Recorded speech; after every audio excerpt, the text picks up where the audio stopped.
Thank you very much, Chris, and good morning, everybody, and welcome to today's council meeting. Good to see everybody. Looks like a sunny day, a little different than the beginning of our weekend, but we certainly had a great long weekend at any rate, and just point out that special events staff, I think, did a phenomenal job, even with the cold weather and the rain, to get some of those events pulled off for people to enjoy. So kudos to our events staff as well. I'll call this meeting to order. We do have a land acknowledgement, and I'll pass that to Councillor DeLeo. Councillor? Thank you, Mr. Mayor. We begin our meeting by recognizing the First Nations, Métis, and Inuit peoples of Canada as traditional stewards and caretakers of the land. We acknowledge that the town of Wasaga Beach is located within the boundaries of Treaty 18, the traditional lands of the Anishinaabe, Haudenosaunee, Tihonantadi, Wendat, and is the home of many First Nations, Métis, and Inuit peoples as part of an intricate nationhood that reaches across Turtle Island. At this time of truth and reconciliation, we welcome the opportunity to work together towards new understandings and new relationships and ask for guidance in all we do. May-wish, Councillor. Moving on to the next item, item number 2 in the agenda, disclosure of pecuniary interests. I do have 2 before me at this time, both by Councillor White, with respect to item number 5.1 and 5.2 on the agenda, and both of those, the following reason is personal friendship. So just noted, Councillor White, that he'll push away from the table at that time. If anyone else has a pecuniary interest at any time throughout this meeting, please let us know at that time, so as that we can enter that into the record and move on. Item number 3 on the agenda is open forum. Madam Clerk, do we have anybody today for open forum online? Thank you, Worship. We do not have anybody registered today. All right, and I'll ask members of the public if there's anyone who would like to come forward and speak to an item on today's agenda in the open forum. Please do so now. Please come forward. I'll ask you to turn your microphone off, the center silver button, and give your name and address for the record, please. There we go. Good morning. Good morning. John Klanowski, 56 Elizabeth Drive in Wasaga Beach here. Good morning, John, and welcome. Thank you. I'd like to, I don't know if this is the proper time or not, but I'd like to speak to in regards to the issue of 931 River Road East, when if I can at a later time when it's comes up before council. Certainly, John, I can appreciate that. So we do have a public meeting coming up very shortly on that property, and at that time you'll have an opportunity to come forth and speak to it. Thank you very much, Your Thank Honor. you. All right, so we'll just move on. Is there anyone else in the audience today who would like to come forward with anything to say about today's agenda? I'll ask a final time. Seeing nobody, we'll move on to item number 4, which is the approval of the agenda. It is resolved that the contents of the agenda of May 25th, 2023 be approved as circulated. Could I have a mover and a seconder, please? Councillor Belanger and Councillor White, all in favor. Motion carries unanimously. Moving on to item number 5, deputations, petitions, and public meetings. We do have 2 today.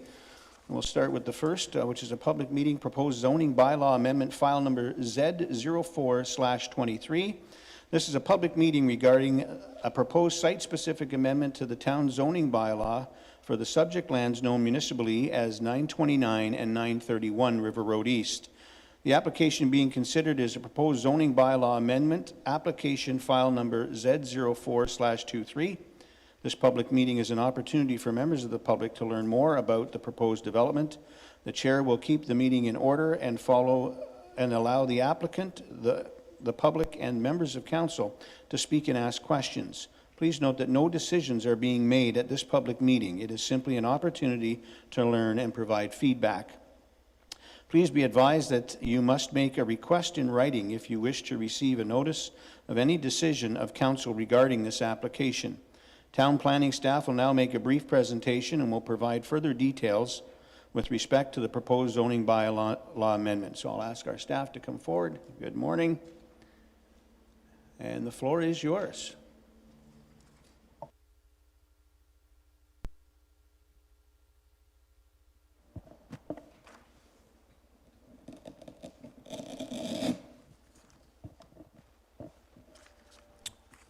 Thank you, Your Worship, and good morning to council, to staff, and to any members of the public who are attending today's public meeting session. As you can see on the first slide, today's public meeting pertains to application for zoning bylaw amendment Z0423. Pardon me. Better? Thank you.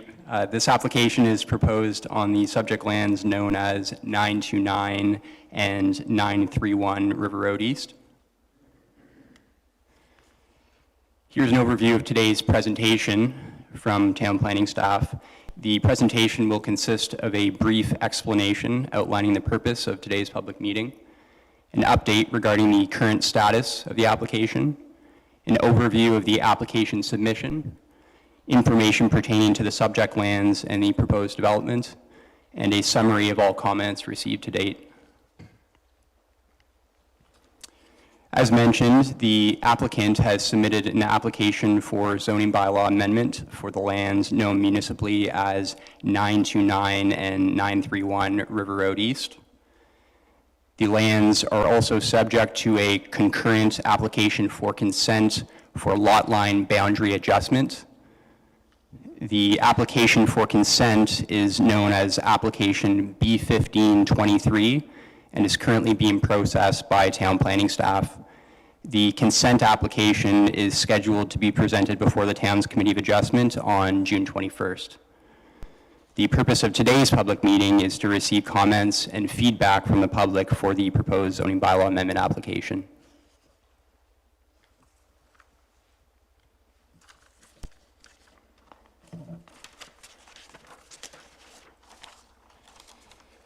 This slide outlines the current status of the application. As you can see, the application was received and was deemed complete by planning staff, and a notice of complete application and public meeting was circulated to the public as per applicable Planning Act requirements.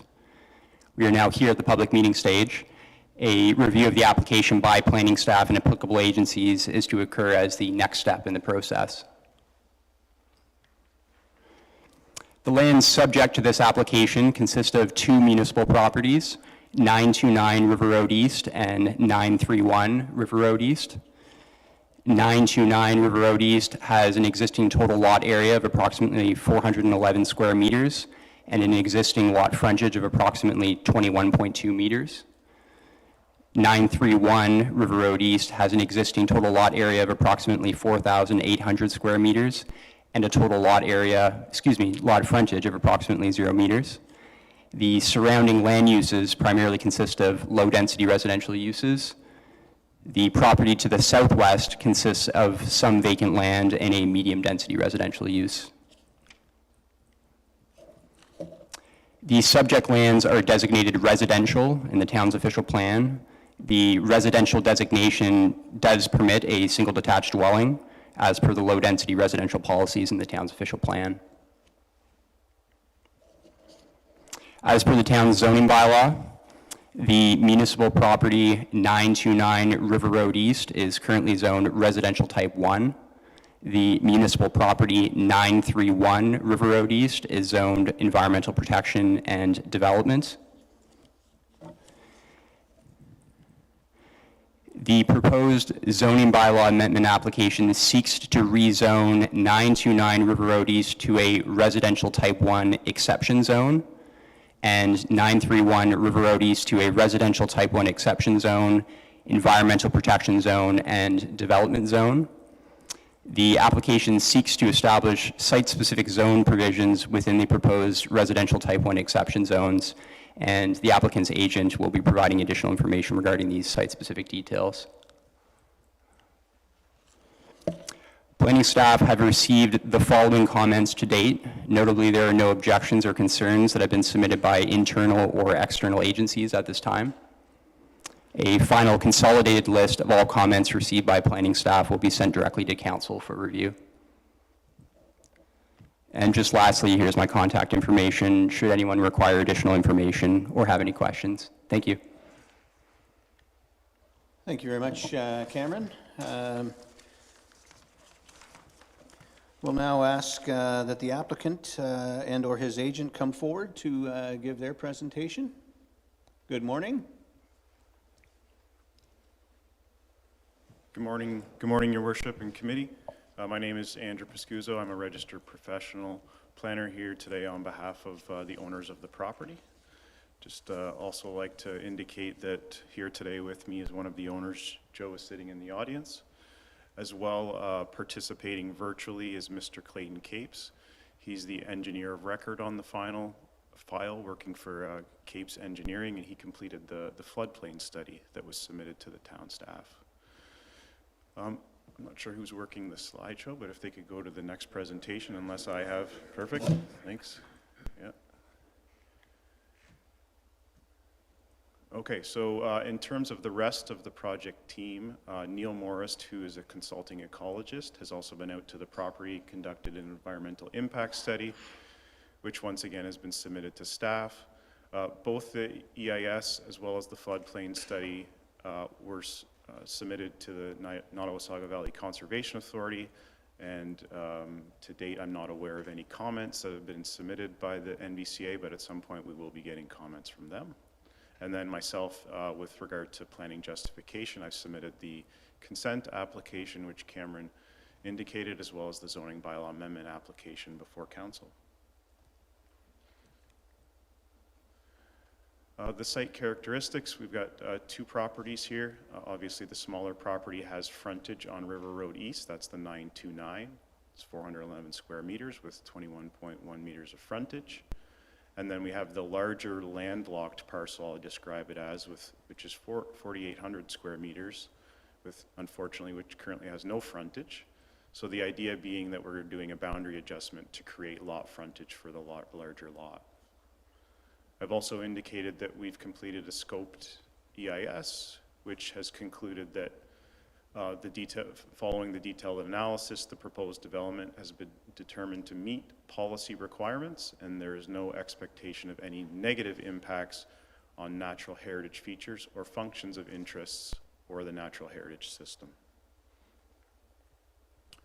Cameron showed some slides showing the aerial images, so I'll move through these quickly. Indicated in red is the smaller lot with frontage on River Road East, known as 929.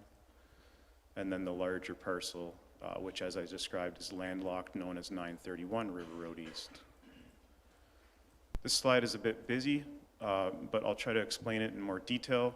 So we've got the smaller lot here. Not sure if the pointer's gonna work. Yep, 929 River Road East.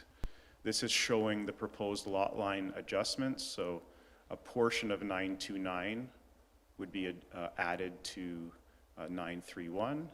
And then in turn, a portion of 931 would be added to 929. There is an existing dwelling currently on 929. 931 is currently vacant. And as you can see, a considerable amount of the property is natural hazard or occupied by floodplain.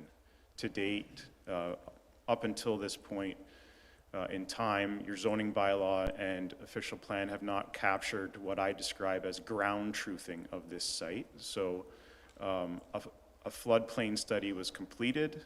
It has indicated that the area in black is, during a large storm event, would be flooded. Therefore, buildings and structures should not be permitted within that area. That was the original intent of why the lands were zoned environmental protection. So having ground truthed them for that reason now, we've obviously uncovered that a portion of the property is actually outside of the regional floodplain, and therefore, in my professional opinion, as well as our engineer and our ecologist, those lands should be allowed to be permitted for residential use. In this case, we're proposing in red a new residential dwelling, so a single residential dwelling on a vacant lot of record. There's also some lands. So if we're looking at this slide, you can see through the central area of the property is floodplain. It's worth noting that there's actually a single detached dwelling kind of right down in this area here too. There are lands outside the floodplain to the south, and we are not proposing any development on these lands. Obviously, there would be no way to obtain access to this property over the floodplain, and there isn't frontage requirements off of the municipal road to the south. Here's some more of the details on the boundary adjustment we're proposing. So it's 80 square meters.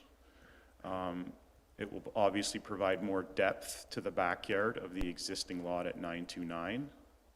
And then at the same time, we're obviously proposing to sever 120 square meters and add it to 931.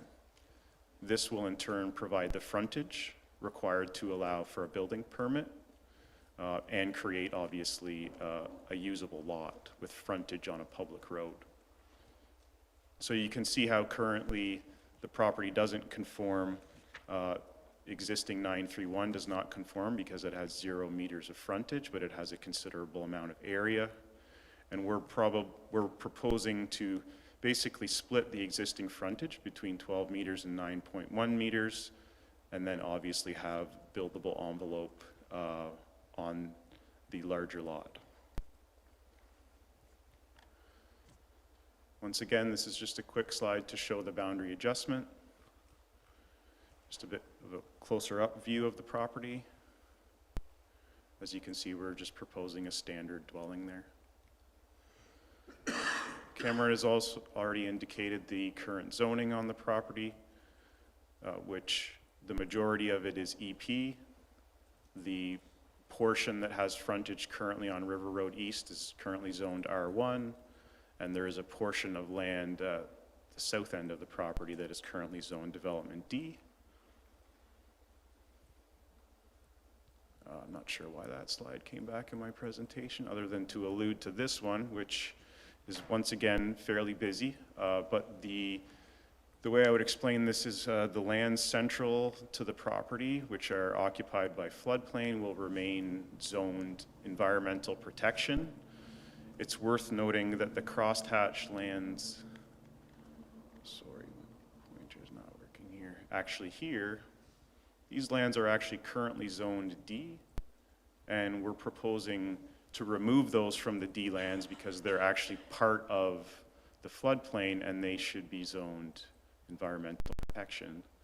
And then in the northern section of the property, we're obviously proposing in this hatched area to remove the lands that are currently zoned EP and put them into your standard R1 zone, with an exception for frontage because they don't meet the front yard setback.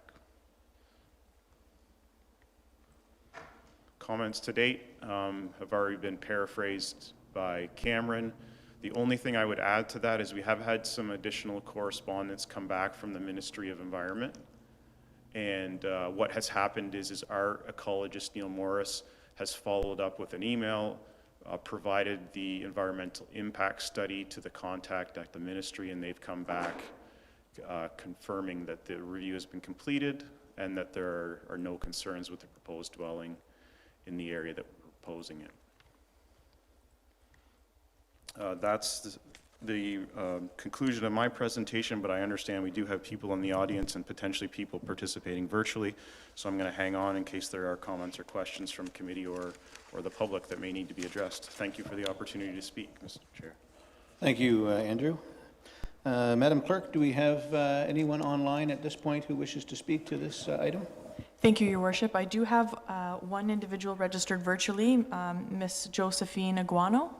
If you wanted to turn on your camera and your sound now.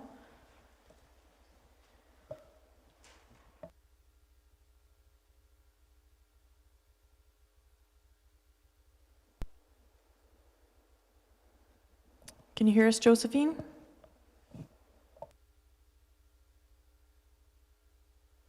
She is here, Your Worship. Perhaps I'll work offline speaking with her if we want to go to the audience. All right, we'll do that and come back. All right, so anyone in the audience who'd like to speak to this item, please come forward at this time and state your name and address for the record. Yeah, John, I think you'd wanted to talk to this item. Welcome back. Just ask you to turn your mic on there, the silver button. All right. State your name and address for the record again, please. John Klinowski, 56 Elizabeth Drive, Wasaga Beach. All right, John, the floor is yours. And welcome back. Thank you. You're welcome. I've spoken to a number of, first of all, I just wanted to mention that we were not aware of anything. We didn't get anything in the mail or anything like that regarding to the proposed property. And the only way we found out about it is when we were doing our walk for our health reasons around the area. My wife noticed that there was a small little sign towards 929 there. And being curious, I took a quick look at it, and that's when I called the planning department and asked them, you know, we haven't received anything. And they advised me that they did send everybody the information out. And I said, well, I've spoken to some of my neighbors, and including myself, we never got anything. And Cameron was very kind enough to send out a letter to us explaining what was happening. I spoke to a lot of the residents in the area, and there are one or two that are completely opposed to having the EP land changed for any reason. And their rationale basically is that we don't have very much environmentally protected land in that area. That's basically one of the last parcels in the area that's environmentally protected. And on the other hand, the vast majority of us believe we're not against development of any type, especially when it's for the betterment of Wasaga Beach. But what we are concerned about is taking away quite a bit of the environmentally protected land. On 929, there is, I'd like to correct my friend, there is a dwelling on 929 that would, I presume, have to be taken down to put a roadway in to give access to 931. And what we are suggesting, and for the board and for the planning board to take a look at is, and I'm sorry, I don't know if you have a projector, you can put this up on here, but the information that I've received from the Nottawasaga Conservation Authority is the plans that they've showed up there for the wetland is far different than what was shown to you people. And what we would like to do, and we would like to make a proposal for consideration that if the 929 has to be taken down, that a bit of an adjustment can be made to as where to the new property should go to lessen the burden of the environment protected land. And so there'll be the vast majority of it still would be retained as environmentally protected land. And the applicants would still be allowed to put up their dwelling. They would have to adjust their dwelling a little bit towards 929, and in the back part, leave that completely environmentally protected for future generations. And so once again, we're not entitled, we're not against the development. We're just wondering if the applicants would reconsider adjusting the property towards 929 and leaving the back part mostly environmentally protected, which will hopefully make everybody happy and the residents happy in that area, and the land would be further protected, environmentally protected for generations to come. All right, thank you very much, John. We don't have the ability to put your paper up on a slide, unfortunately, but we'll, if you're finished, we'll ask the planner and staff to come forward and speak to some of those items. Great. And the last thing I would like to know is I spoke to the Conservation Authority. My understanding was they were given the information sometime in May, and they said there's no way that they could make any recommendations. They've also advised me that their powers, a lot of their powers were taken away from them recently, and the only thing they could comment on is basically the floodplains and things of that nature, which there's no way their engineers can do it in the time frame. and I would like to make sure that we get that information. And the last thing is the environmental impact study that we have prepared for the applicants. My understanding is that we in town have to get our own independent review of that, and I was just wondering if that review has taken place and if we have received that our third-party review of their review. So, and I would also like to give Cameron or somebody from the department the official Conservation Authority map as well too for the floodplains. All right, thank you very much. John, if you just want to leave that on the podium, Cameron's coming back up, he'll grab it there. So Cameron, if you want to come up and answer what you can, and then we'll have Andrew back. Thank you very much, John. Thank you, Your Worship.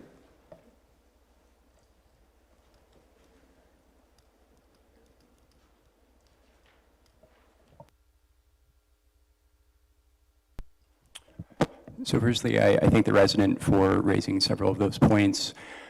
For the benefit of council, I would just reiterate that the applicant has submitted a scoped EIS, and staff are currently in the process of reviewing that report. There was mention of the need to remove the existing dwelling on 929 River Road East. It's my understanding that dwelling is to remain in place and is subject to the boundary adjustment. Mr. Piscuzgo can speak to that in a moment. If there's any other further questions, I'm happy to follow up following the meeting. Thank you. All right, thank you, Cam. Andrew?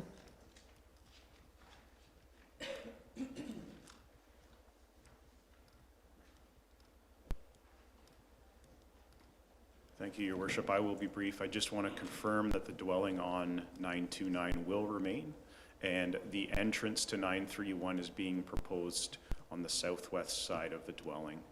I'd also like to reiterate that the majority of the lands, as John has indicated, we are intending to leave them in the environmental protection zone because the majority of those lands are, as indicated on the mapping, part of the floodplain area.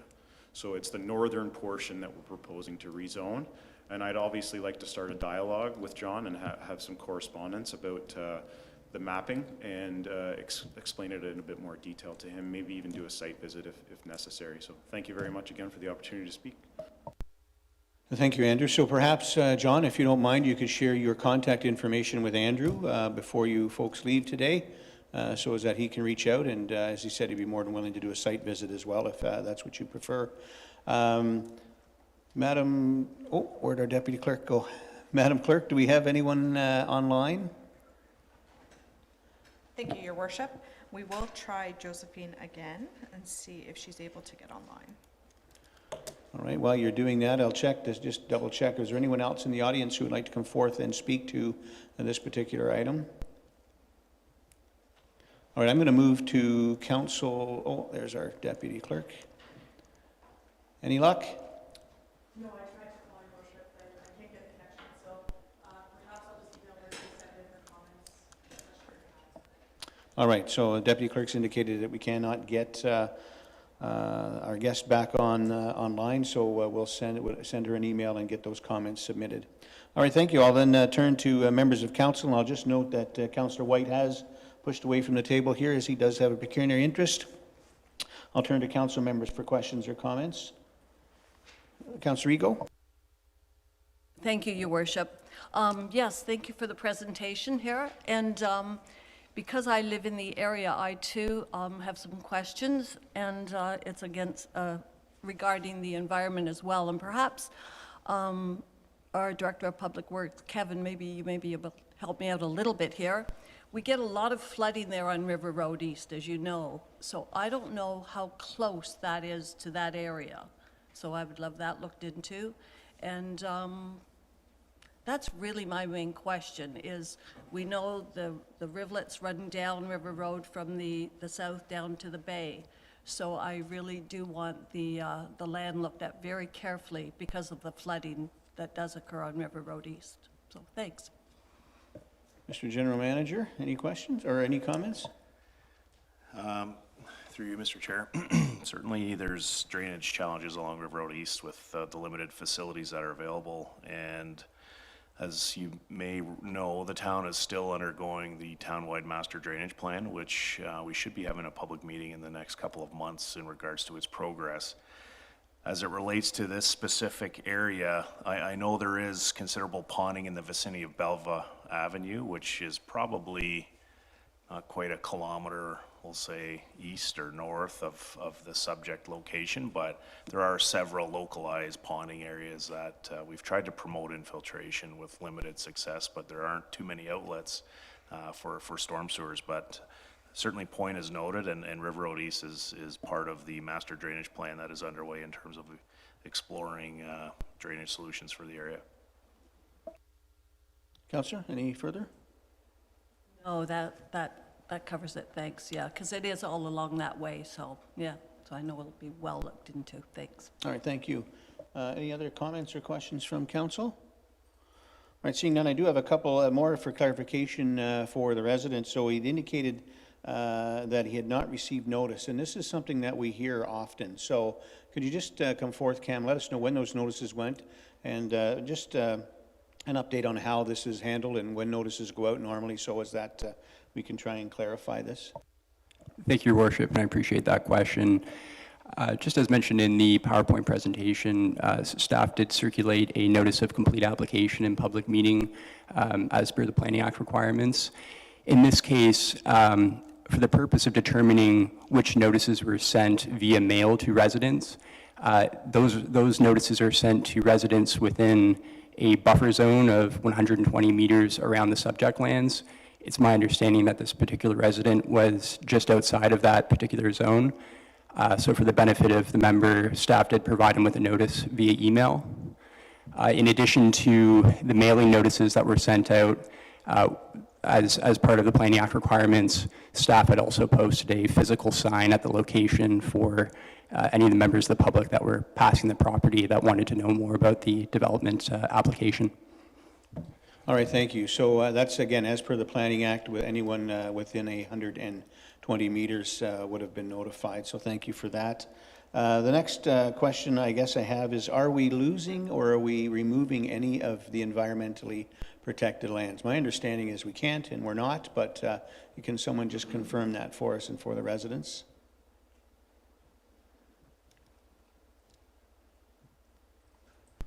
I must say, before you go on, Andrew, and I know that this is not up to you, but I'm surprised to see, I'm always surprised when I see lands that have a vast amount of EP as part of its totality, and then a smaller section that's labeled development.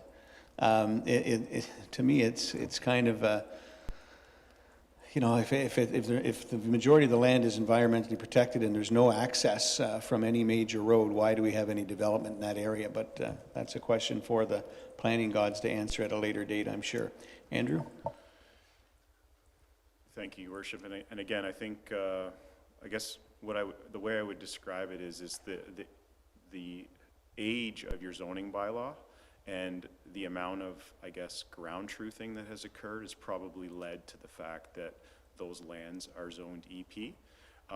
It's not the responsibility, in my opinion, of the municipality or any township to do the site-specific studies that we have completed. That's why when a ground truthing situation happens, when an ecologist is hired by a private landowner, they go out, they do the EIS, there's feet on the ground versus a mapping exercise that's done by a desktop or a roadside exercise. In this case, the big one is the floodplain analysis, which, I'm not going to do it justice. Clayton's here to describe the process, but it's a very lengthy process with topographic surveys that are completed, and they determine, what happens during this regional storm. There's a map that's created and a rendering which shows the elevation of water as the regional storm occurs. And in this case, that wouldn't have not been done prior to your zoning bylaw being created. So I'd like to reiterate again that the majority of the property will remain EP. The number I'm going to use is 70% of the lands will remain in the environmental protection zone. And the studies, the environmental impact study and the floodplain study were submitted in late 2020 to the NVCA, so they've had those files. I get that timing is an issue and review and understaffing, but there has been a considerable amount of time for the NVCA to review those studies. So hopefully that answers your question in terms of the amount. So you used the number 70%, and would you say that that's where it is currently today? So I would agree with that, because the triangular portion of the southern section of the land is actually zoned development D. So approximately the same amount of land will remain EP, yes. Okay, I want to be clear. I'm not making a statement for you to agree with. I'm just asking if you would say that that's currently. Generally, yep. All right, thank Yep, you. yep. And the last comment I will make, because we hear this a lot too, is that the NVCA is not processing applications and or a lot of things in a timely manner, and we see that on a regular basis, and I'm sure Councillor Belanger is working or trying to work with the NVCA to improve that that whole process. And I'll just comment on Mr. Kalowski's comment that the NVCA had indicated that a lot of their powers had been removed, and I just want to be clear that though any powers removed from the NVCA is done by the province of Ontario and not by the municipality. So it is in fact the case. I'm sure it'll get better before it gets, or it'll get worse before it gets better, but that is certainly the province's decision. All right, no other comments then from anyone on council. We'll close this public meeting, and if anyone wants, as I said earlier, any decisions with respect to this when they're made, that you'll have to request that in writing. This meeting is adjourned. All right, moving on to public meeting number 2. This is a proposed zoning bylaw amendment filed Z 2005-23. This public meeting regarding the proposed site-specific amendment to the town zoning bylaw for the proposed Wasaga Beach Veterinary Clinic located at 1413 Mosley Street. The application being considered is a proposed zoning bylaw amendment application file number Z05-23.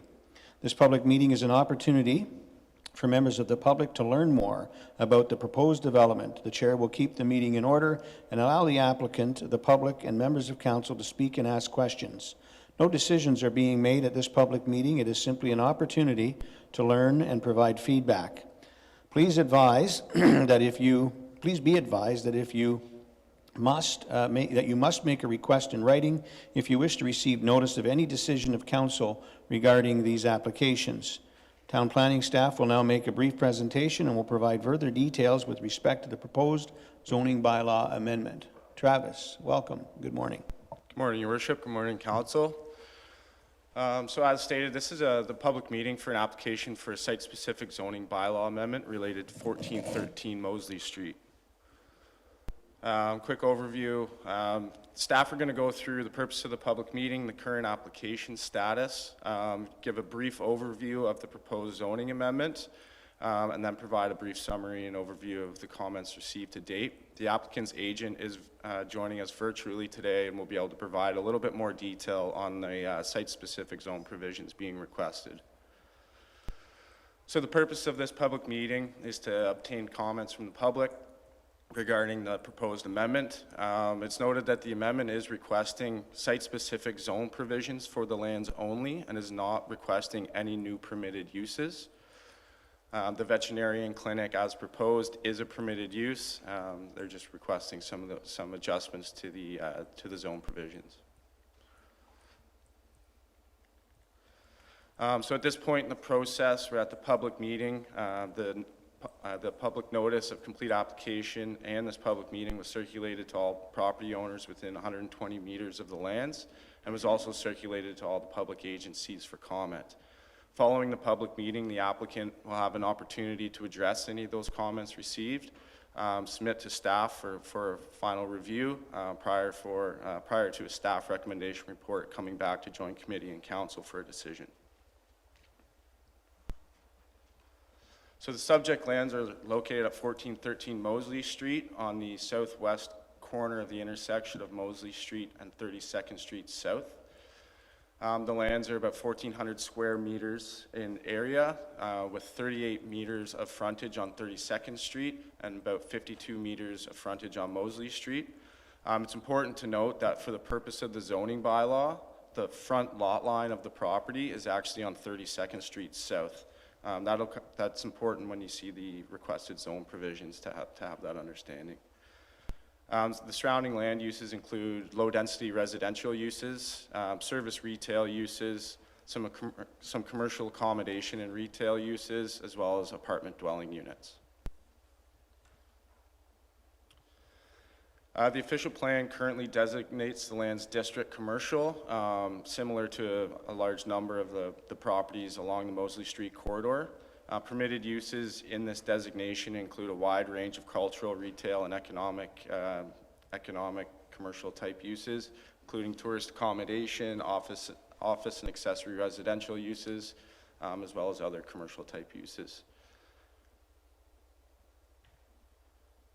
The zoning, similar to the official plan, is district commercial. The permitted uses get a little more prescriptive in the zoning bylaw, and as you see here, there is quite a wide range. This is a sample, but veterinary clinics are permitted in this zone category. So as I mentioned, the application does not propose any new uses to be added to the zone. They're simply requesting some adjustments to the existing zone provisions in order to accommodate the site development as proposed. The applicant will flush out some of those requests in a little bit more detail through their presentation following this one. It's noted that the lands are also subject to an application for site plan approval, which is currently under review by the town. Site plan approval is not subject to public meetings, hence why we're only seeking comments on the zoning bylaw application at this time.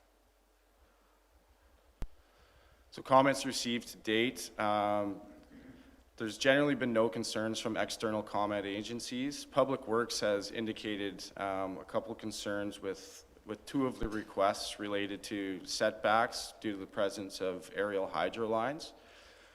So they've requested that the applicant obtain clearance, the clearance requirements with WDI.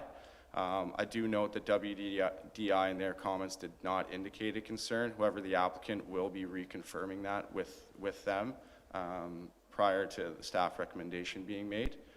Public Works has also indicated that they're unable to support the requested reduced parking stall area or size of parking spaces, as they're concerned that larger vehicles would not be able to be accommodated.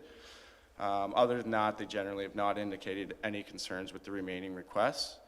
I should note that subsequent to the preparation of this presentation, staff did receive 2 public comments, one objecting to the request and one in full support. So that's the conclusion of my presentation. If there's any further comments or questions, or anyone would like any more information, please reach out to the planning department, and we'd be happy to provide that. Thank you very much, Travis. Excellent job as always. We'll now move to the applicant's agent, I guess, that's online with us here. There we are. Good morning and welcome. Good morning. Thank you. Just bear with me. I'm going to share my screen. Great. And of course, before I start, can everybody hear me, and can everyone see the slide deck? We can hear you and we can see you. Perfect. Thank you. So good morning, everyone. My name is Tyler Kawal, planner with Innovative Planning Solutions, here on behalf of the applicant for a proposed zoning bylaw amendment at 1413 Mosley Street, of course, in Wasaga Beach. I do have a brief presentation, following which I can take any questions. The applicant proposes to develop a vacant commercial property for a new veterinary clinic. As noted by planning staff in their presentation, the use is permitted under the site's district commercial zoning and official plan designation. The proposed clinic would be sited along the north side of the property, providing maximum distance to the neighboring home to the south while addressing the Mosley Street commercial corridor and the intersection with 32nd Street to the east. The building has a total gross floor area of approximately 470 square meters, or approximately 5,000 square feet. The majority of which would be on the ground floor of the building, and the balance of which would be on a smaller second level, which would be considered a mezzanine floor. 2 practitioners and a total of 10 people are anticipated to be accommodated within the clinic at any given time, so fairly small scale development. And the clinic will include everything needed, such as lobby near 32nd Street, examination and surgery and treatment rooms, a pharmacy, dog and cat wards, and staff offices. Vehicular access is proposed via a driveway from 32nd Street, that being the east property line, leading to 19 parking spaces and a loading space located in the southern half of the property, south of the building. The development would include an internal sidewalk, as you can see on the site plan drawing, running the southern and eastern lengths of the building and connecting with the existing public sidewalk along Mosley Street.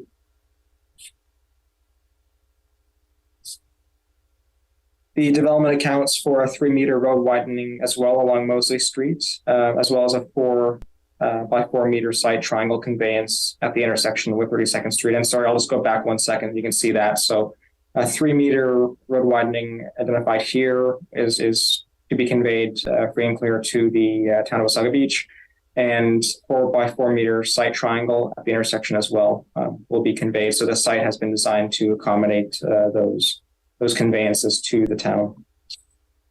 Back on this slide here, you can see various renderings of the proposed building prepared by the applicant's architect. They show views of the building as would be seen from Mosley Street, which would be the bottom left image, as well as 32nd Street, that being the top left image, and the parking area, that being the bottom right image. The site configuration and building have been designed to consider and effectively integrate with its surrounding context, as you can see in these conceptual renderings. To implement the proposed development, the applicant seeks to amend the current district commercial, or CD, zone to a district commercial exception zone to accommodate 6 site-specific special provisions. These special provisions seek relief from some of the provisions under the current CD zone. They include specifically a minimum front yard depth on 32nd Street of 3 meters, a minimum exterior side yard depth on Mosley Street of 0 meters, a minimum planting strip depth along the interior side yard of 1 meter, a minimum parking ratio of 1 space per 25 square meters of building gross floor area, a minimum area for each parking space of 15 square meters, and a minimum site triangle at the intersection of Mosley Street and 32nd Street of 4 meters. And I know it's a lot on the slide here and a lot to speak to, but I can certainly clarify any questions on specific provisions at the end of this presentation. Numerous plans, reports, and studies were completed in support of the applications and proposed development. They are listed here. And again, I won't go through all of these, but they are publicly available, and you can see the scope on this slide.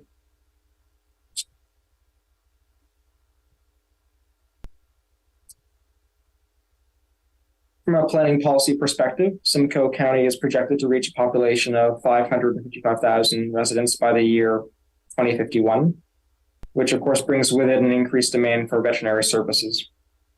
The site is ideally positioned within Wasaga Beach's built boundary and along a commercial corridor. Further, existing commercial zoning and official plan designations permit the proposed use. Water and sanitary servicing infrastructure are readily available to serve the proposed infill development, which will support the efficient and cost-effective use of available land and municipal infrastructure, and that includes road infrastructure as well. The development will meet the needs of the applicants and their growing business, offering more clinic space and contributing positively to the local economy. And lastly, the development also supports the realization of a complete community, contributing to a mix of uses by providing a new veterinary clinic in the center of the community, accessible by multiple modes of transportation. So in summary, the applicant proposes to develop what is currently a vacant commercial lot for a new veterinary clinic, and the current official plan designation and zoning already permit the use. However, the zoning amendment we are speaking to today proposes to implement 6 site-specific special provisions for relief under the site's existing CD or district commercial zone, which support the very specific site design presented today and supports the concurrent site plan application, which has been submitted and deemed complete, as well as mentioned, the small business, that being our applicants here. The development will integrate with an established commercial corridor while remaining compatible with abutting residential properties to the south. Services, as mentioned, are readily available, and the development supports both the needs of the community and the financial well-being of the municipality. With the above in mind, the application aligns with all levels of planning policy and we believe represents good planning. So this does conclude my presentation. I'd be happy to take any questions at this time. One last note is that I believe Holly Spring, the applicant, is in the audience today. So I don't anticipate this being the case, but if there are any site-specific questions related to the clinic specifically, she'll be the best one to answer those. Thank you. Thank you very much, Taylor. I will ask Madam Deputy Clerk, do we have any folks online with questions today? Thank you, Your Worship. I do not have anybody registered virtually to speak today. Thank you very much. I'll now look to the audience to see if there's anyone here today who would like to come forth and make comment or ask questions on this particular item. Ask a second time. A third time, seeing nobody, we'll now move on. I'll ask if there are any questions or comments from council. And I will note that Councillor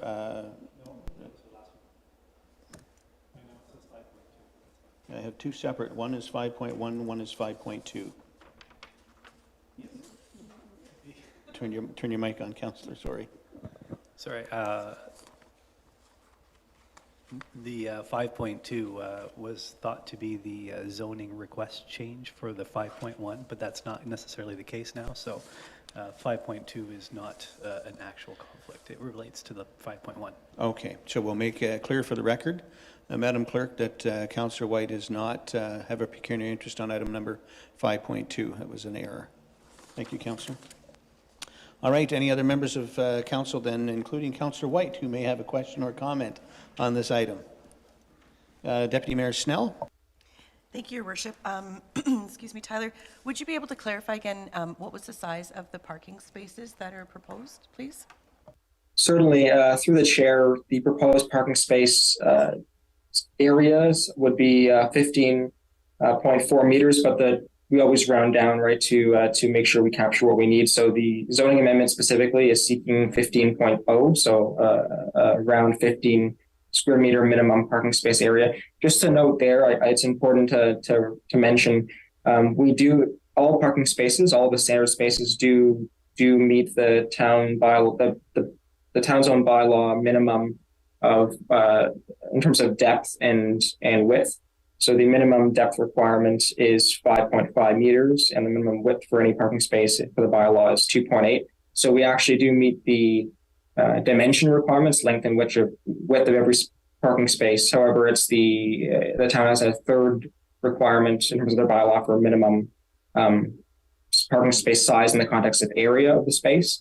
And when you do the minimum length and width, you get a smaller area, oddly enough, than the area requirement, which is the third requirement. So that specifically, the area is the relief we're looking for regarding parking spaces. I hope that clarifies. Thank you, Deputy Snell. Anyone else? Councillor Ego? Thank you, Your Worship. Just a comment. This looks like an excellent business to be coming to the town with good visibility there and a good size and employment opportunities and good for our residents. I think it looks good. Thank you. Thank you, Councillor. Any other questions or comments?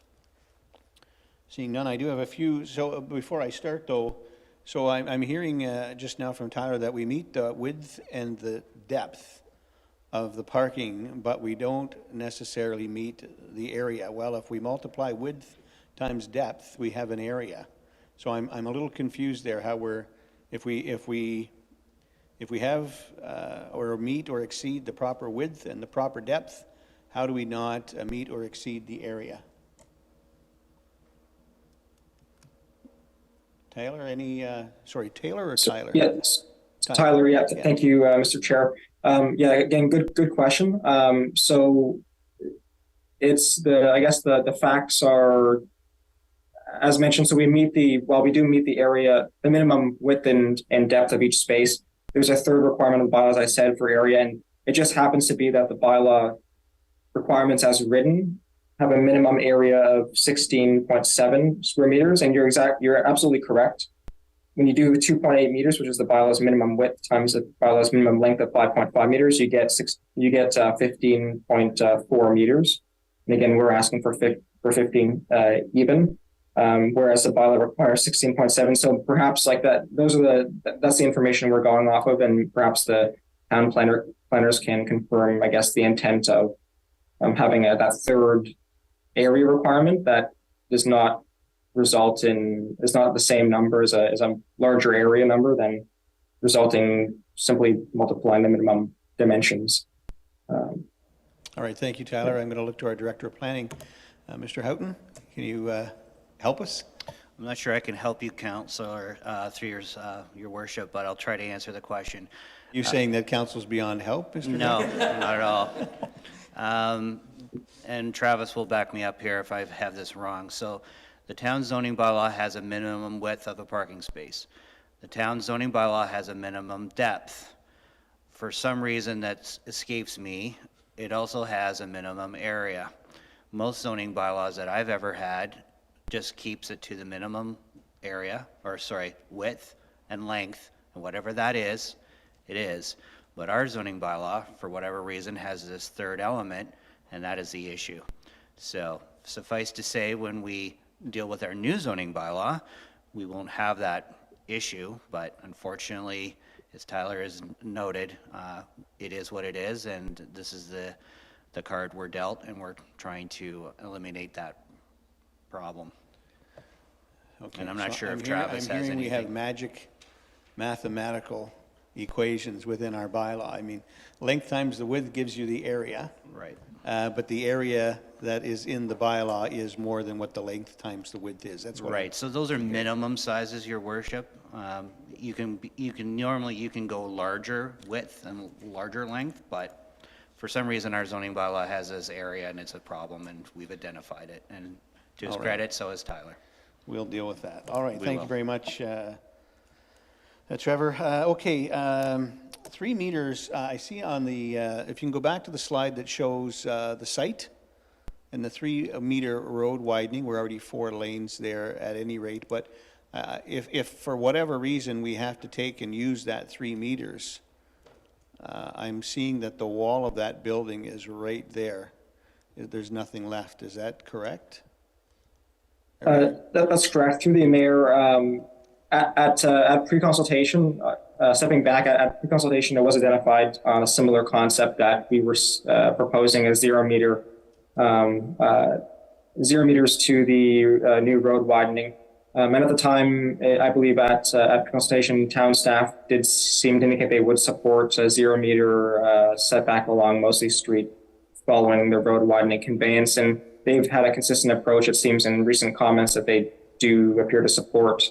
Engineering does the proposed 0 meters. So again, for context, because of the 3 meter road widening, when we say a 0 meter setback, keep in mind it essentially means wherever the current lot line is to the right of way along Mosley Street, the building once built, if this is approved, would be 3 meters setback from where the limit currently is, right? The current property line.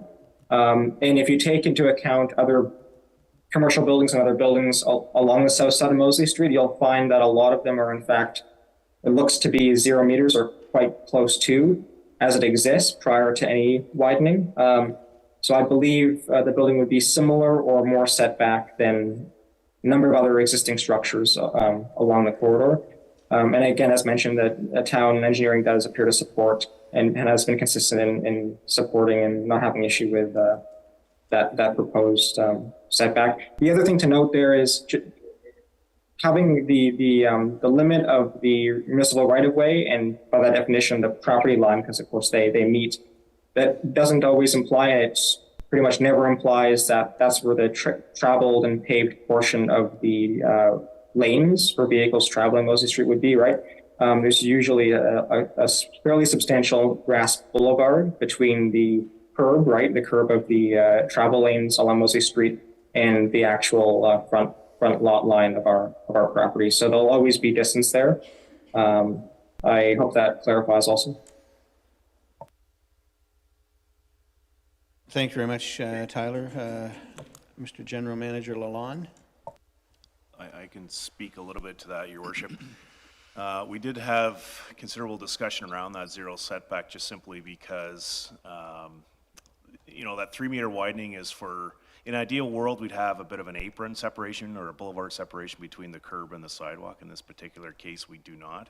We do require the 3-meter for snow storage, however, and future wayfinding signage in the area as well will accompany that space.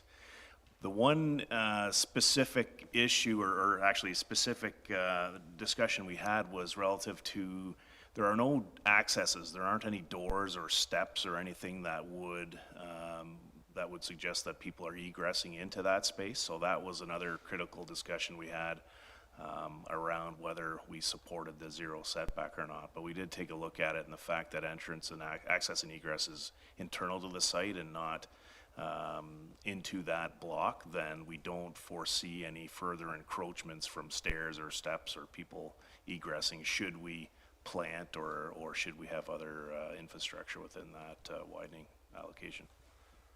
Thank you, General Manager Lalonde. All right, those are my comments. I see nothing else from council. All right, thank you, and I will therefore close this meeting and make note that when the time comes and a decision is made, if you wish to receive a notification of those decisions, you'll have to ask for those in writing. And this meeting is closed. Moving on in council's agenda, item number 6 is government relations, of which we have none, and item number 7, the consent list, of which we have none for Council Committee of the Whole, Community Services number 7.1, and I will now pass the chair to Councillor DeLeo. Councillor? Thank you, Mayor Smith. I will now review the Community Services Business Unit of Committee of the Whole. All items listed below will be approved by one resolution. There will be no separate discussion of these items unless a council member requests it, in which case the item will be removed from the consent resolution and considered immediately following adoption of the remaining consent agenda items. I am not aware of any items that have been pulled from the consent agenda at this time. Would anyone like to make a comment on an item prior to the consent recommendation? No? Okay. Now I will pass the consent recommendation. Resolved that the Community Services section of Committee of the Whole hereby receive the May 25th, 2023 consent list item 7.1 and that all the recommendations contained therein be adopted, excluding agenda items pulled from the motion and voted on separately. Can I get a mover and a seconder, please? Moved by Councillor White, seconded by Councillor Eagle. All in favor? Motion passed. This concludes the Community Service Business Unit of Committee of the Whole. I will now pass the chair to Councillor Timms for Public Works section. Thank you, DeLeo. I do not have anything in my section this meeting.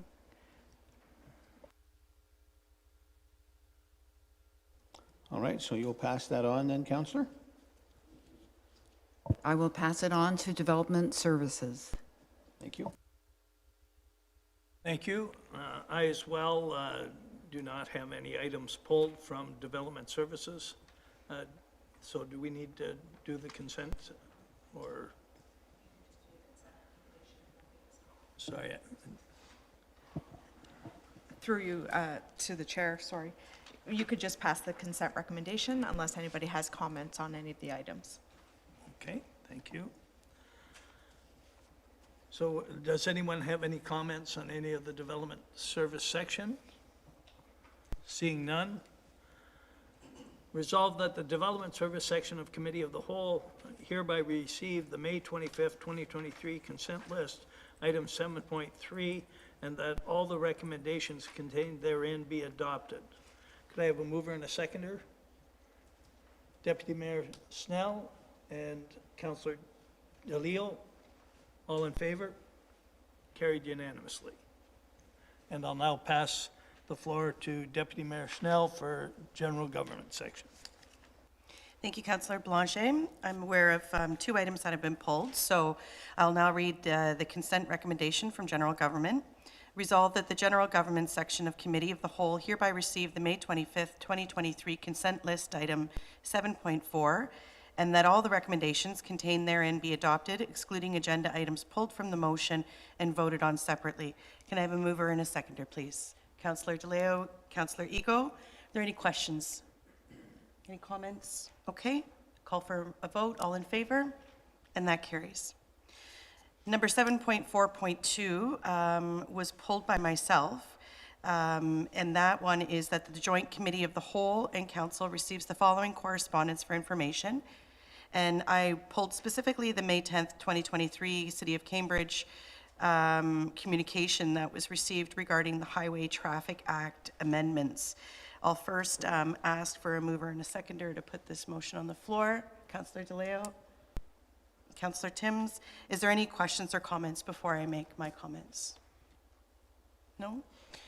Okay, I wanted to bring this forward because I would like to make a recommendation that we send a letter of support along with the City of Cambridge in regards to empowering communities to be able to choose where they're wanting to put any sort of safety resources in regards to traffic flow and speeding. Does anybody have any comments? Or? Of course I do. Okay, go ahead, Councillor White. I really applaud the municipalities trying to take control over what they can and can't do in the municipalities to traffic calm. I'm not a big fan of speed cameras that provide fines to as their only source of punishment. Therefore, it kind of lets people with money off the hook, and they can do what they will if they're willing to pay for it, whereas it's more of a punishment for those who don't have the money to do what they wish. So I don't necessarily like removing all the traffic penalties that come with speeding and stunt driving and all this sort of stuff simply to cash grab. So although I applaud the initiative, I definitely would have concern around fines only as the punishment. Thank you. Thank you, Councillor White. Any other comments? Mayor Smith? Thank you very much, Madam Chair. I too applaud the other communities for bringing this forth, and I don't disagree with my friend Councillor White. However, I would say that what's most important as I read this this motion is that the municipalities are able to have more forms of ability to control traffic and speeds to the best of our ability in areas that we may deem necessary. I do understand where Councillor White's coming from, that it really is just a monetary penalty, and it does allow then people with a lot of money. We could use our H2OI friends as an example there, where they have a slush fund set up to pay those fines, and so they wouldn't care. But I think we need to look past those extremes, and we need to look at the general public, who I think are law-abiding, good folks and citizens. And often I can tell you, if I'm driving in an area, not that I've ever received a ticket in my life, but if I have, I tend to really watch my speed for a long time afterwards, if not permanently, in those zones. And a great example, I guess, of calming is when we look at coming into our municipality, the different locations that we have speed observation signs that show your speed. I can tell you that coming over the hill at the arena, I would often catch myself still at 70 or 80 kilometers an hour. But now when I see that sign, I'm usually, well, now it's just habit. I'm well within in the limits that are acceptable. So although I don't like the idea of it being monetary only, I am a big believer that if you really want to teach the average individual a lesson, you take a nickel out of their pocket, and that it works. So I would support this. Thank you, Madam Chair. Thank you, Your Worship. Is there any other comments or questions? Okay, seeing none, I'll call the vote. All those in favor? Okay, and that passes unanimously. Thank you. 7.4.3, the Director of Human Resources report dated May 25th, 2023, regarding the whistleblower policy update. This item was pulled by Councillor Belanger. Councillor? Thank you, Deputy Mayor. maybe just a little bit of a historical account of where we arrived to what's going to be proposed today. Is some time ago, due to some occurrences within the town, I had put forth a motion that the town adopt a robust whistleblower policy.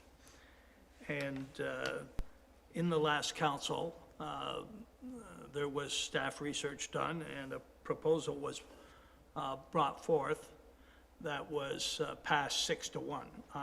Even though I had proposed that motion, I could not support the policy that was brought forward because I did not consider it robust a lot.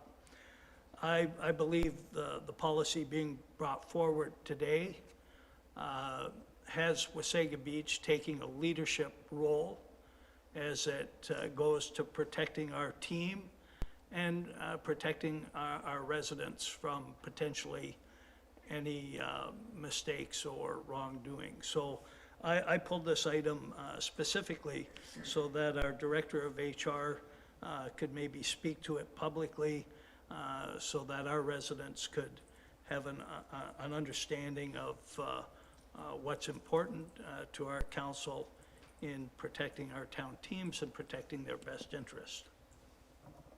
Thank you, Councillor Belanger. Go ahead, Denise. Thank you and good morning. The original or initial policy was brought forward in 2022 after a deputation by Kelly Donovan, who is here today. And a further update was made in August of 2022. The current council, though, has been very clear, and they want further enhancements to be made to incorporate a third party that would receive, vet, and ensure thorough investigations of reports of misconduct to increase the responsibility, the organization's responsibility in addressing concerns in a transparent manner. Significant research was conducted, and staff are proposing the use of a third-party whistleblower program administrator that will intake reports of misconduct through an online hotline portal that would ensure an impartial investigation process that would protect the identity of individuals if they so choose. For this reason, staff are proposing that we enter into a one-year contract with Fit for Duty, the ethical standard for the whistleblower program administrator and hotline services, and this cost would be absorbed through the general administration reserve. This policy that you see today will be administered by an individual that is well versed in dealing with matters of misconduct in a timely and a comprehensive manner, which would support the town's ability in maintaining high ethical standards. This is a proposed policy that is proactive and innovative to safeguard internal stakeholders, to address concerns that may have otherwise not been known, with confidence that reports will be investigated thoroughly. With the chair's permission, I'd like to invite Kelly Donovan to the podium to speak further, if that's okay. Thank you, Denise. If you could please join us. Thank you, Kelly.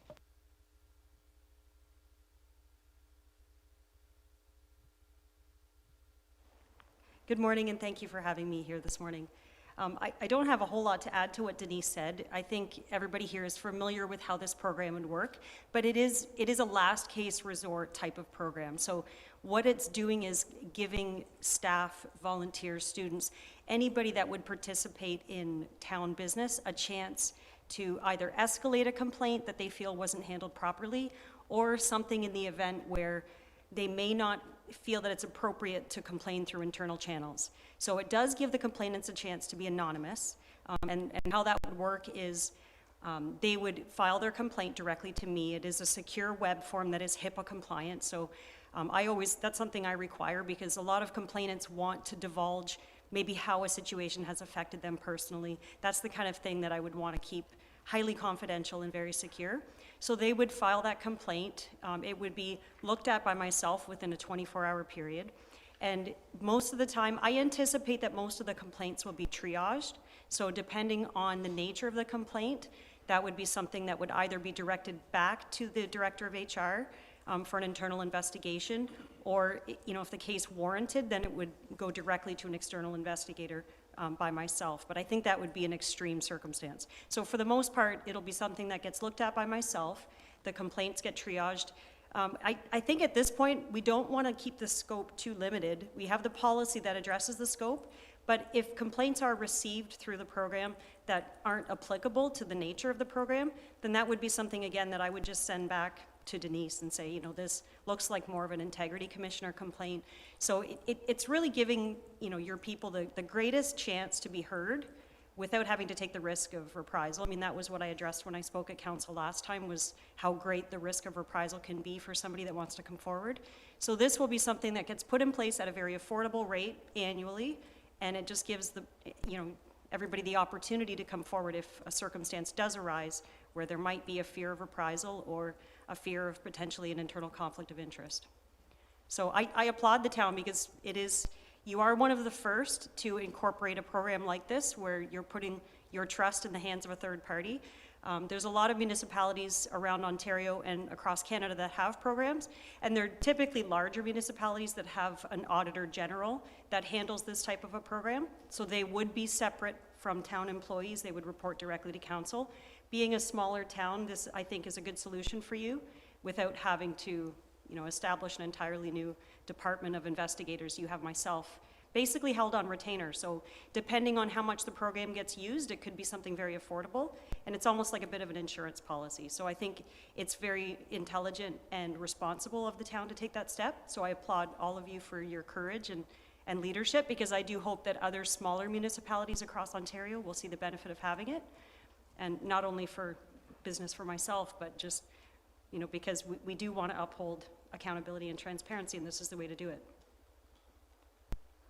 Thank you very much. Excuse me, I'll put it out for questions. Councillor Blanchet, and then Mayor Smith. Yes, thank you, Chair Snell. I think it was implied, but maybe just for clarification. So if someone chooses to be anonymous and go directly to a third party, and then the third party would engage in some discussion with our Director of HR, that those discussions would be totally confidential until the third party or the complainant would have agreed that potentially the Director of HR would have to have communication with other members of town staff. Would that be a fair explanation of that? That's correct. So if a complainant files a report, they're given the option whether or not they want to remain anonymous. We ask for their email because I have to have a way to communicate with them. So they will provide an email, but again, if they choose not to, then we take what we get. If they do provide an email, but they say, I'd like to remain anonymous, then I would communicate directly with the whistleblower.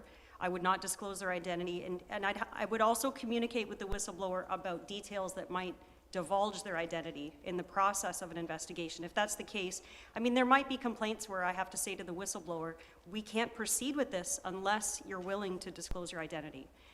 As you know, I mean, if there's an investigation and then there's discipline, that can't all be done on an anonymous, you know, most of the time if it's a small department, they're going to know who the complainant is. So there might be cases where we have to say there's no way for us to protect your identity if we proceed, and at that point the complainant might abandon the complaint, or they might decide that they want to reveal their identity. So it is going to be entirely up to the whistleblower themselves and their comfort level, and that's why, I mean, when I come back every year to present reports, I might be saying there were 3 reports submitted, but because of anonymity, we weren't able to proceed to a full investigation. But that is also useful information, because if we're receiving repeated complaints about the same individual by a series of anonymous complainants, there might be that might be an opportunity to conduct an internal investigation just based on the volume of complaints. So it will specifically protect the whistleblower's identity when chosen to, but like I said, there might be times where we just can't proceed because of that. Go ahead for follow-up. Thank you, Chair. Yeah, just in follow-up, like when I had first put through the motion for a more robust policy, I guess the other thought is that, you know, with an independent third party, if there was ever a reprisal against the individual at some point, that their information had to be released to go forward with the investigation, we then have an independent third party that can establish whether or not there had been an unfair reprisal. And I think that's an important aspect of it, to ensure that any staff member whether mistaken or correctly, that raises a concern, we want to have the highest level of protection for them. Thank you, Councillor Belanger. Move on to Mayor Smith. Thank you very much, Madam Chair. And thank you, Kelly, for your presentation. I think it's important, first of all, to thank Denise and her staff for getting to what it is that Council was asking for. I know that it was probably challenging, and the town of Wasaga Beach, in my opinion, is breaking some new ground here, certainly for the town, and if not throughout the municipal sector, but I think for good reason. And I'm extremely happy and pleased to see that we're there and that we do have an outside source for those situations where staff are just not comfortable. And it is at an affordable rate, and I'll tell you that if it ever gets to a point that it's not affordable, well, we'll have no one to blame but ourselves. And so I'm happy to see that's here. Thank you, Denise. Staff are our #1 concern in the town of Wasaga Beach. They're our frontline people. They're the ones that make the wheels on the bus go round every day, and we need to look after them. So thank you again for all your hard work. We appreciate it. Thank you, Mayor Smith. Are there any other further questions or comments? Okay, seeing none, I'll read the motion that the report titled Recommendation Report Whistleblower Policy Update to the Joint Committee of the Whole and Council meeting of May 25th, 2023 be received, and that the amended whistleblower policy attached be approved, and that the town enter into 1-year contract with Fit for Duty, the ethical standard for whistleblower program administrator and hotline services, and that the cost of the whistleblower program administrator and hotline be funded through the General Administrative Reserve. Can I have a mover and a seconder, please? Councillor Belanger, Councillor DeLeo, and all those in favor? And that motion carries. I'll now turn the chair back to your worship. Thank you very much, Deputy Mayor Snell. And moving on to item number 8 in the agenda, the rise and move back into council. We do have a motion resolved that the Committee of the Whole session rise and move into council session to receive a report on the proceedings of the Committee of the Whole session. I'm getting the look. Madam Clerk. Thank you, Your Worship. If we could just waive the procedural bylaw, and we'll waive that 30-minute break. I have a motion prepared that Joint Committee of the Whole and Council waives Section 4.04B of the procedural bylaw, and that the Committee of the Whole session immediately proceed into the council session to receive a report on the proceedings of the Committee of the Whole session. Thank you, Madam Clerk. Do we have a mover and a seconder for that motion? Councillor White and Councillor Timms, all in favor? Carries unanimously. All right, we'll move on to item 8.1, the rise recommendation. You've heard the question. Can I have a mover and a seconder for that, please? Councillor White, Councillor DeLeo, all in favor? That carries. And moving on to item number 9, the council session consideration adoption of Committee of the Whole recommendations. Resolved that the recommendations of the Committee of the Whole session for the meeting of May 25th, 2023 be adopted as resolutions of council. Mover and a seconder, please. Councillor Ego, Councillor Belanger, all in favor? Carries unanimously. Item number 10 is council requests for staff reports. You see the list there. Any questions or comments from council on that list? Seeing none, we'll move along to item number 11. Notices of motion, of which we have none. And item number 12 is closed session.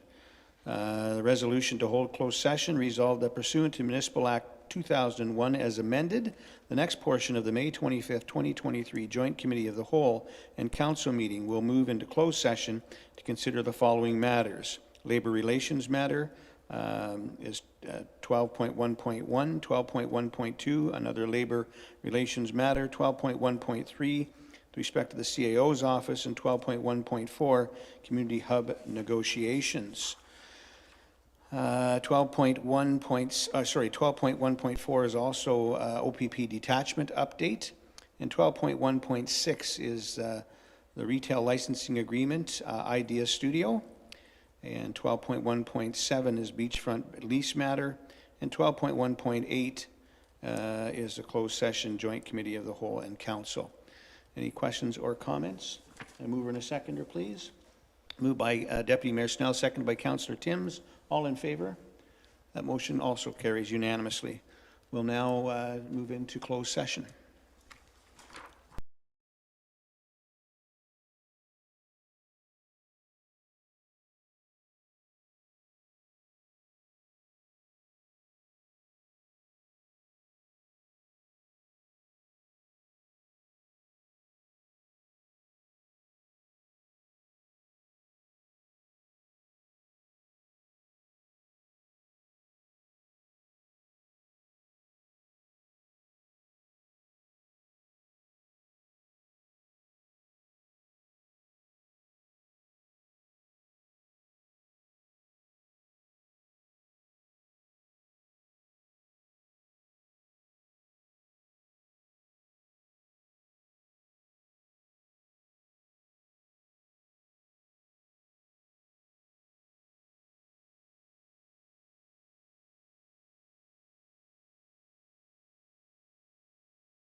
Thank you very much, Chris, and welcome back, everybody. We're now moving back into open session. We do have a rise and report from our clerk. Madam Clerk? Thank you, Your Worship. Council entered closed session 11:35 a.m. to discuss the following matters. Item 12.1.1, Labor Relations Matter. There's nothing further to report. Items 12.1.2, a Labor Relation Matter. Item 12.1.3, a CAO Office Matter. As a result of those discussions, staff direction was provided in accordance with the Municipal Act. Council discussed item 12.1.4, Community Hub Negotiations. Item 12.1.5, OPP Detachment Update.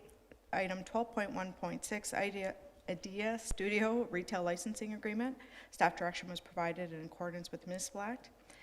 Lastly, Council discussed item 12.1.7, Beachfront Lease Agreements. Staff direction was provided, and the following motion is on the floor for Council consideration. That the Chief Administrative Officer be delegated authority to negotiate and execute lease agreements with food truck vendors for the 2023 season. Thank you, Madam Clerk, and we'll now move on then to item number... If we could just get a mover in a second. Oh, I'm sorry. Yes, a mover and a seconder for that. Councillor Timms, Deputy Mayor Snell, all in favor? That motion carries unanimously. Thank you very much, Madam Clerk. We'll now move on to item 13 of the agenda, the consent list. Consent agenda resolved that a council session of the Joint Committee of the Whole and Council hereby received the May 25th, 2023 consent list item 13, and that all recommendations contained therein be adopted, excluding agenda items pulled from the motion and voted on separately, which I don't believe we have any. So you've heard the motion. Could I have a mover and a seconder, please? Councillor Timms, Councillor DeLeo and Councillor Ego, all in favor? That motion carries unanimously. Moving on to item number 14, the confirmatory bylaw. It is resolved that a bylaw to confirm the proceedings of the Council of the Corporation of the Town of Wasaga Beach at its regular meeting held Thursday, May 25th, 2023, be received and to be deemed to have been read a first, second, and third time, passed and numbered number 2023-62. Can I have a mover and a seconder for this, please? Deputy Mayor Snell and Councillor Timms, all in favor? That motion carries unanimously, and this meeting is adjourned.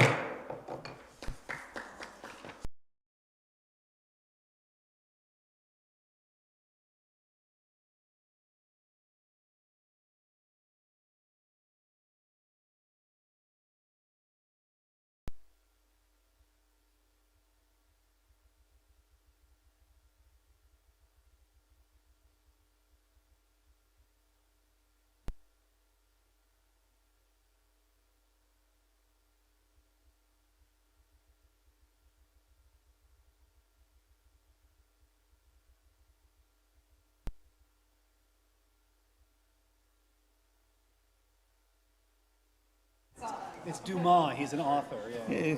It wasn't, believe me, it wasn't dumbass. It was? No, it was something else. Oh. Is it worse?